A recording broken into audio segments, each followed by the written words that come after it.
اللہ کے نام سے جو نہایت مہربان اور بے حد رحم والا ہے۔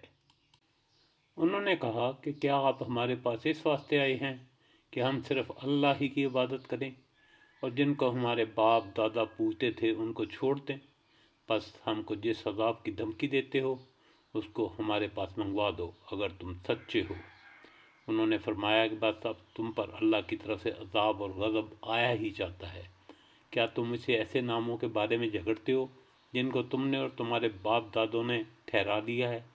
ان کے معبود ہونے کی اللہ نے کوئی دلیل نہیں بھیجی، سو تم منتظر رہو، میں بھی تمہارے ساتھ انتظار کر رہا ہوں۔ غرض ہم نے ان کو اور ان کے ساتھیوں کو اپنی رحمت سے بچا لیا اور ان لوگوں کی جڑ کاٹ دی جنہوں نے ہماری آیتوں کو جھٹلایا تھا اور وہ ایمان لانے والے نہ تھے۔ اور ہم نے سمود کی طرف ان کے بھائی صالح علیہ السلام کو بھیجا۔ انہوں نے فرمایا، اے میری قوم، تم اللہ کی عبادت کرو، اللہ کے سوا کوئی تمہارا معبود نہیں، تمہارے پاس تمہارے پروردگار کی طرف سے ایک واضح دلیل آ چکی ہے۔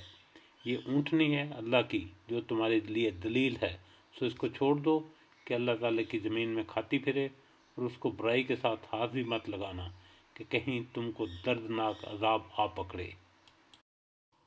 اور تم یہ حال یاد کرو کہ اللہ تعالیٰ نے تم کو عاد کے بعد جانشین بنایا اور تم کو زمین پر رہنے کا ٹھکانہ دیا کہ نرم زمین پر محل بناتے ہو اور پہاڑوں کو تراش تراش کر ان میں گھر بناتے ہو۔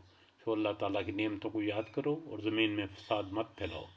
ان کی قوم میں جو متکبر سردار تھے انہوں نے غریب لوگوں سے جو کہ ان میں سے ایمان لائے تھے پوچھا، کیا تم کو اس بات کا یقین ہے کہ صالح علیہ السلام اپنے رب کی طرف سے بھیجے ہوئے ہیں؟